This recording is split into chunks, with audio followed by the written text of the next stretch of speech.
Reset TV, what's happening with y'all, man? I hope everybody's having a good start of the week. This is your host, Gravitating Away. And boy, did ever the sports media world gravitated not away, but to these recent allegations in a lawsuit. Yo, I'm going to put up the alleged victim that put out the lawsuit. I'll also have a link in the description where you can check out verbatim I think it's 14 counts or 14 that I know of that I was reading, right? And it's very extensive, so I'm not going to put you all through that, right? But yo, I remember thinking to myself when I used to be an avid, fan of ESPN way back when, right? And I'll say about 10 years ago, I noticed the shift. All these new females started popping up. And then other sports network were following suit, right? Have all these attractive females. And hey, no shade, most of them didn't sound like they knew what they were talking about. You would hear rumors about like the Jimmy Butlers of the world smashing a couple. You feel me? Shout out to Taylor Rooks, by the way. She's gorgeous. But Joy Taylor, for those of you if you don't know, see, I'm right here in Broward County, right? And we had such a great player in a Jason Taylor. Jason Taylor, amazing Hall of Fame player. He now coaches at one of the best high schools in the nation, St. Thomas Aquinas. And he had a younger sister by the name of Joy to the World Taylor. And she used to do a little gigs here and there for the local South Florida sports media world, right? It wasn't nothing amazing. She basically was a stand-in. She's very attractive. Your girl got them headlights on her, right? That always got fellas paying attention. But nonetheless, I saw her moving up rapidly, right? But with no real resume. I didn't think too much of it. I just thought, okay, they just put another attractive female on there to gain views. But when you realize it's dominated about 96, 97% male watchers, right? Even though, yes, we do like watching little nice, sexy things every now and then. When you're dealing with sports, you're not trying to see some broad up there. Okay, she might have a nice rack, have a nice ass, whatever.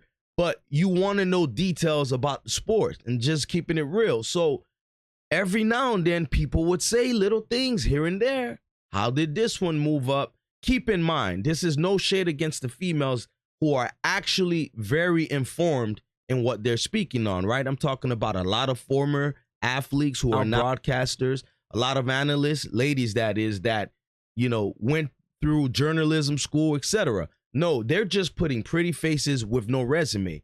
But let Jason Whitlock chime in and give you guys a better picture, right, of who Joy Taylor is, because he was working with her once upon a time. So I'm going to let him speak and then come back my commentary. Real quick, if you're new to the channel, do me a favor, man. It doesn't cost nothing, man. Hit that like button. Subscribe. I don't ask for much from y'all but that. So do me that favor real quick. And we're going to go ahead and play this Jason Whitlock clip of who Joy Taylor is to, from his perspective. And I thought it was pretty interesting. So let's check that out and I'll be right back. Have harsh opinions of Joy Taylor. She's not someone that I didn't get along with. I basically, for the most part, just kept my distance from Joy Taylor. And I kept my distance, not because I didn't like her, it's just because I knew myself. I know myself. I know what I'm capable of.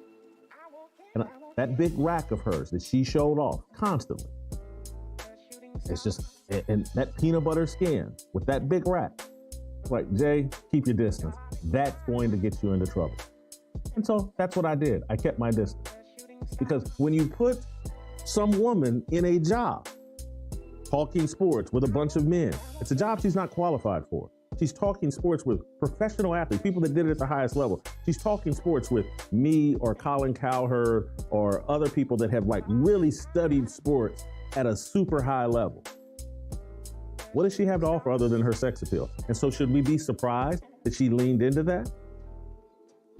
No, we should. They put her in that position where it's the only thing she had to offer, and so she offered it up and got what she wanted. Let's think this through, because if you go into the lawsuit and the things that Nusheen says and the way she says things played out, Joy Taylor was some sort of fill-in talk show host down in Miami who, people in Miami kind of knew who she was. I think she may have had some association with Dan Le Batard or whatever, but she hadn't taken Miami by storm as a radio talk show host. She was a little extra, attractive girl. Jason Taylor's sister. Hey, let's put her on radio. But she hadn't really done anything. But somehow she's qualified to be the host of Undisputed, a debate show between Skip Bayless, who, like him or not, was an accomplished sports journalist for a time, and a Hall of Fame football player in Shannon Sharpe. Shannon Sharpe reached the top of the sports industry. Skip Bayless reached the top of the sports media industry. And Joy Taylor had done some radio work down in Miami. What does she have to offer? So how does she get that job? How does she even get that opportunity? Because she's got a big pair of cans, and she's, according to Sheen, she's willing to let people enjoy those big cans of hers. Of all the things that's going on with Joy Taylor in this lawsuit, and I get it, Skip's involved, Shannon name was thrown in there, Charlie Dixon, the executive, was thrown in there, Emmanuel Ayocho was thrown in there. But the reason why Joy stands out the most, and what's so egregious, is she literally said once she finished basically using that coochie up, right? Once that value left from Charlie, that is, she was willing to basically lie about rape. And that's the BS that seemingly gets swept under the rug. Forget the fact that she's obviously a 304. She a eater, man. She a eater. And I'm sure most of us will play with her, right? Eater or not, most of us will play with Joy, specifically them jugs. But she basically, when it was all said and done, right, when she couldn't get any more from Charlie Dixon, the executive at Fox Sports, she was basically going to put a rape charge on the man. She was basically going to put a rape charge on him. Now, regardless of race, this whole Me Too thing always gets swept under the rug, but that's what stood out to me more than her being a thought, was the fact that she would have orchestrated, right, a fake narrative that Mr. Charlie Dixon forced himself upon her. Forget the fact she gave the coochie away for free just to get a gig. Nah.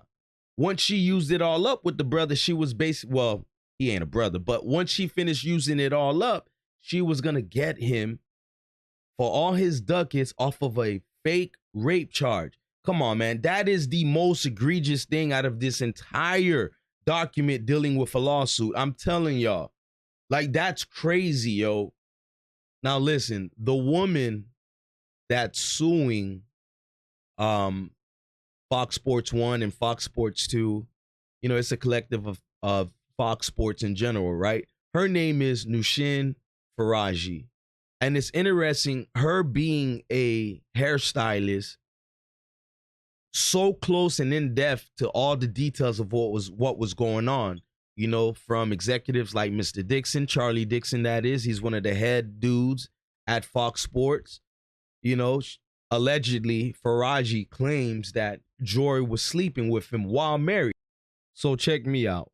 Now, while I believe this woman who's filing the lawsuit, while I believe most of the stuff she said, right, when it comes to Joy being a thought, some of the dudes over there trying to be more familiar than they had to be, while I believe some of it, not all of it, I only have some doubts, because if you go on her Instagram page, right, Joy Taylor is spread all over and all throughout her page. I get it. Business is business. She wants to show the world the different looks of Joy Taylor because she's the stylist. She conducted all of that, put all that together. Get your money. I get it. It's business. But if you read the documents, you would think Joy, right, was the worst person to her. That's what she basically was alluding to. Joy called her out her name, made racial remarks, all type of stuff to sabotage her. But then again, Joy is all over your Instagram. And these are not like old stuff. So I don't know. I really don't know with this one. And I remember when Joy was married, right? And it was like so quick of a marriage. Less than a year, I think. Now everything makes sense. She even was engaged to Watson. I'll have his information put up. I forgot his first name. Can't believe I'm losing my train of thought here. But with Watson, and you know, that kind of faded away with nobody speaking on that. And they were due to get married as well, and that faded away. Everything is lining up. I'm not somebody that, you know, runs with the rumors and etc. But ladies and gentlemen, if you ever get the chance to read those documents, again, the link will be on the bottom. This woman had receipts for days. Now, she did claim Skip Bayless offered her $1.5 million to smash. If y'all watching some of her videos and pictures, I just can't believe it personally. I think that was more of her kind of like making herself seem more than what she is personally. But as far as everything else, especially with Joy Taylor, if I'm a betting man, right, I'm betting that she's being correct about that. Your boy Emmanuel Aiko, some people think he's lame and corny. Nonetheless, allegedly, he got them draws. GTD, shout out to Tommy, man. Shout out to Tommy, RIP, my boy. But GTD, he got the draws. And my thing is, what is it anymore, right? In terms of accomplishments, if you have to sleep your way to the top. And because of the Joy Taylors of the world, most of you females dealing with the whole sports platforms and things like that, the ESPN, the Fox, NBCs, this is how everybody are going to view y'all. Because personally, I don't think most of the guys really want to get information or be fed information sports related from a female. I'm just being honest. You can call it misogynistic. You can call it sexist. It just is what it is. But when you got a girl with big racks like Joy, I mean, she definitely loves showing them things like Jason said. Trust me. That's all I ever seen about this woman, showing off them titties, man. But yeah, I like it, but not for my sports personally. Now me, in my own journey, I left Caesar's game alone, right? Like I don't do sports like I used to. Like I used to be a diehard sports fan. I notice as I'm getting older, I fade away from that. But when you read those documents, you'll get a better understanding. And it's crazy because the suit was filed Friday in Los Angeles. And this woman is literally talking about all type of stuff. Butts being grabbed and birthday parties. Yo, Joy was over here smashing multiple partners. Shout out to her ex-husband. He definitely knew what time it was and he got out of Dodge. You know, this woman is claiming racism. They're talking about, you know, allegedly Skip Bayless was advancing on her or making advances, and then she telling Skip, you have a wife. Skip saying, aren't you Muslim? Doesn't your dad have 3 or 4 wives? I mean, things like that.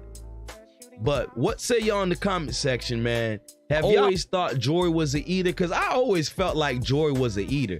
But see, the reason why I'm not trying to sound so outraged on this platform of mine, because if you a guy and you've dealt with the opposite sex, man, of all levels and backgrounds, nothing surprises you when you see 304 behavior. I've been telling y'all this, and I tell a lot of you brothers, go to college, man. The ratio of it basically being damn near 8-2, female versus male, go to college. From the college professor, from the administration to the students, I'm telling you, man, these broads move like 304s. I've been in all settings. One could argue some of the chicks from my hood have more class than the broad you would think has class, right? Meaning like at least a lot of females I dealt with growing up kept it real about who they was. And I've kind of grown to have a certain respect for them versus the broads that stay hiding who they are. And it take a special type of brother to really kind of see through all that, because I don't really have to know what you're doing to know what you're doing personally. And I know there's a lot of you guys listening that understands what I'm talking about. Just the little stuff y'all do kind of tell on yourselves. So when I see a Joy Reid constantly showing her breasts, right? She know them knockers are big as hell, yo. Them joints look nice too. I ain't no hater. Joy is sexy as hell. That's not what we're talking about. But when you see her moving a certain way, you get the feeling that, yeah, target has been identified. This is a 304. And allegedly and apparently, she belongs to the streets, man. Joy been passing up that thing, man, all throughout. I mean, I remember when she left Undisputed. Then she found herself on Colin Cowherd's show. Then she went to Speak. I mean, she just kept moving around. It just makes one to think about a lot of rumors I heard about this stuff, man. But look, I don't want to do too much with it, man. It's other things, more important things to talk about. But this definitely could be a lesson learned if you have daughters like me or females in your family, and you tell them, man, the way you move, right? The way you move out here will follow you forever, because understand this loud and clear. No matter what Joy Taylor does, no matter how true or not these allegations from this hairstylist of Fox Sports was being, right? No matter how true or wrong it was, this will follow Joy forever. It will follow her forever. She's very flirtatious, very friendly. And I know most guys, it's good for a great time, right? It's good for these females to behave in this way for a good time, but not if you're trying to lock them down as a wife. But again, now it makes sense why her marriage of 1 year ended fast and her engagement with Watson ended fast as well. Everything makes sense. But shout out to y'all if you made it this far at the end of the video. Don't forget to check out the other videos we got. Like I said, it's way more important things to talk about. I didn't want to go too deep with this one. If you really want to go through the entire lawsuit, I have the link in the description, but this is not that crazy for me. It's not far-fetched. I've always felt like Joy took advantage of her brother being Jason Taylor, right? I've always felt she took advantage of that, because to me, she never really had a real sports world, a real sports background. The school she even went to, and see, you got to be from Broward or Dade County, South Florida in general, to know she graduated from Barry University. They're not even really known like that for journalism. I'm just being honest with you. So I could definitely see how she slept her way to the top, if you even want to call that a top, because she's not that popular outside of her looks, her physique, her dimensions. As far as her takes on sports, come on, let's be real. I would have called her more annoying than Molly, but nah, I don't think nobody beats Molly from First Take. She's got to be the most annoyingest one. And I definitely see why Jalen Rose left Molly. These ESPN, Fox Sports, all these sports females on TV definitely might be giving up the coochie, man. But I'm going to holla at y'all, and thank you for tuning in.